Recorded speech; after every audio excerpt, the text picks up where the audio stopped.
कहानी शुरू होती है और फिल्म का मेन कैरेक्टर रे अपनी फैमिली के साथ कार में बैठा हुआ है, जिसमें उसके साथ उसकी वाइफ और बेटी भी होती हैं। वो सब अपने घर वापस जा रहे हैं। ये सब रे की वाइफ के पेरेंट्स की तरफ गए थे और अब वहीं से अपने घर की तरफ सफर कर रहे हैं। रे और उसकी वाइफ कार में ही उनके मैरिज रिलेशनशिप में आने वाली प्रॉब्लम्स पर बहस कर रहे होते हैं, क्योंकि इनकी शादीशुदा जिंदगी में बहुत प्रॉब्लम्स होती हैं। उसी वक्त रे की बेटी कहती है कि उसे वॉशरूम यूज करना है और इसके लिए वो आने वाले करीबी जेट स्टेशन पर अपनी कार को रोक लेते हैं ताकि वो इजी हो सकें।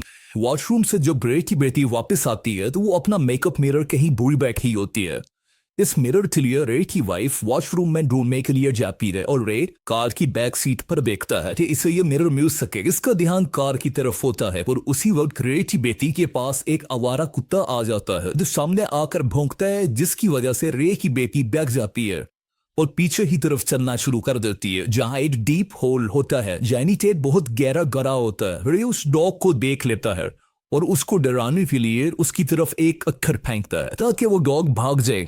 पर इसी हलचल में रे की बेटी उस होल में गिर जाती है। रे अपनी बेटी को बचाने के लिए बगैर कुछ सोचे समझे उस गड्ढे में छलांग लगा देता है, पर उसको सर पर चोट लग जाती है। इस वक्त तक इसकी वाइफ भी वॉशरूम से उधर आ चुकी होती है। रे की परेशान वाइफ ये सब देखती है और आराम से उस होल में उतरती है और अपनी बेटी के जख्म देखती हुई नजर आती है। देर में रे भी अपनी सेंसेस में वापस आ जाता है और वो अपनी बेटी को उठाकर उस गड्ढे से बाहर आ जाते हैं। रे की बेटी के हाथ पर काफी चोट लगी होती है तो वो डिसाइड करते हैं कि इसको किसी नजदीक के हॉस्पिटल में लेकर जाएंगे। ये सब कुछ मील सफर करते हैं और हॉस्पिटल पहुंच जाते हैं। यहाँ पर ये डॉक्टर से मिलते हैं। डॉक्टर बताता है कि रे तुम्हारी बेटी के हाथ में फ्रैक्चर है, यानी कि हाथ की हड्डी गिरने की वजह से टूट चुकी है। हाथ को तो प्लास्टर कर दिया जाएगा और हमें एहतियातन तुम्हारी बेटी के हेड स्कैनिंग भी करना होगी ताकि मुकम्मल यकीन कर सकें से गिरने की वजह से सर पर तो कोई चोट नहीं आई। हॉस्पिटल में सर की चोट स्कैन करने वाला एरिया बेसमेंट के अंदर मौजूद होता है।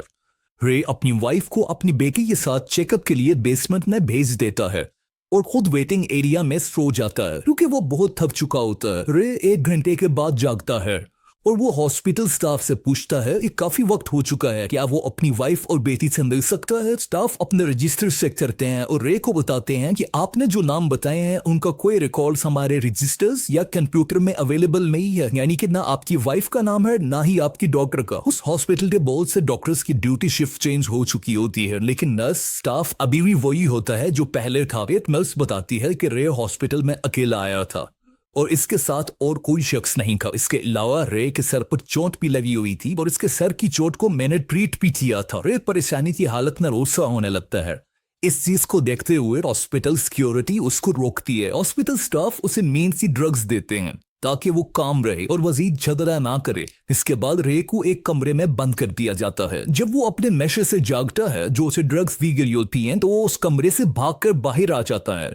यहाँ वो 2 पुलिस ऑफिसर्स को हाथ से इशारा करता है और उन्हें ये सब हुए वाकये के बारे में डिटेल के साथ बताता है। आखिरकार पुलिस ऑफिसर्स को इन्वेस्टिगेशन करने के लिए मना ही लेता है। जब पुलिस उसके साथ हॉस्पिटल में दोबारा से आती है तो मजीद इन्वेस्टिगेट करती है, जिस पर मालूम होता है कि वाकई रे अकेला आया था और इसके साथ इसका कोई फैमिली मेंबर नहीं था। वे बताता है कि हम गैस स्टेशन पर थे तो वहां मेरी बेटी गलती से गिरी और बाकी सब डिटेल्स भी बताता है।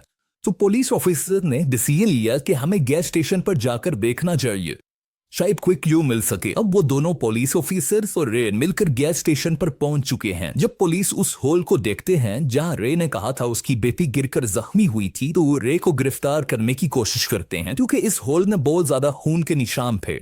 जो पुलिस को लग रहा था कि सिर्फ गिरने से इतने ज्यादा खून नहीं बह सकता और इतना निशान नहीं लग सकते। पुलिस ऑफिसर्स रे को गिरफ्तार करने ही वाले होते हैं कि वो उनकी गन छीन लेता है और उनको वहीं गैस स्टेशन में लॉक कर देता ताकि वो उसके पीछे ना आ सके। अब गन रे के पास है और गन समेत ये अपनी बेटी और वाइफ की तलाश में हॉस्पिटल की तरफ चला जाता है। रे को शक हो रहा होता है कि उसकी फैमिली को डॉक्टर्स ने कहीं छुपा दिया होगा ताकि ये उनके बॉडी ऑर्गन्स इनलीगल निकाल के स्मगल कर सकें या किसी दूसरे पेशेंट को बॉडी ऑर्गन्स डोनेट करने बगैर इनकी मर्जी के। कुछ ही देर में ये हॉस्पिटल में पहुंच जाता है।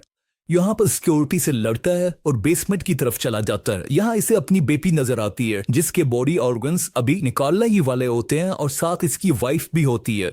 जो दवाई की वजह से नींद भी हालत में होती है। वो अपनी वाइफ और बेटी को लेकर ऑपरेशन थिएटर से बाहर आ जाता है। जाते हुए सब डॉक्टर्स को गोलियां मार देता है और यहाँ सब कार में बैठ के चले जाते हैं। कहानी का मेन ट्विस्ट अब हमें पता चलता है। ये रिवील होता है कि इसकी फैमिली उसी गैस स्टेशन के पास वाले होल में गिर के मर चुकी थी। इसकी बेटी तो खुद ही डॉग से डर के गिर गई थी, जबकि इसकी वाइफ को रे में खुद धक्का दिया होता है और वो एक नुकीली चीज में जाके गिरती है जिससे उसकी भी मौत हो जाती है। यानी कि दोनों डेथ उसी वक्त गैस स्टेशन पर हो चुकी थी और इन दोनों की डेड बॉडीज शुरू से ही कार की पिछली डिग्गी के अंदर मौजूद थी, जो कि इसने खुद रखी थी। ये सब कुछ जो हॉस्पिटल में होता रहा, जैसा कि इसका कहना था कि मैं अकेला नहीं आया था, हॉस्पिटल स्टाफ पर बॉडी ऑर्गन्स का इल्जाम लगाना या रेका पुलिस से हेल्प मांगना, ये सब इसका साइकी प्रॉब्लम था, यानी कि मेंटल डिसऑर्डर इशू था। इसका कॉन्शियस और सबकॉन्शियस माइंड दोनों एक साथ नहीं बे रहे थे। हालांकि ये कत्ल इसने खुद ही किए होते हैं, पर इसका दिमाग शुरू से ही ये सब कहानी बना रहा होता है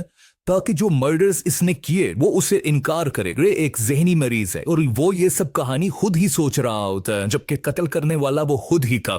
और आखिर में हम देखते हैं कि वो लोग जो ये हॉस्पिटल से भगा के लाया था अपनी फैमिली मेंबर समझकर, वो एक सीरियस पेशेंट होती है और वो भी अपनी जान खो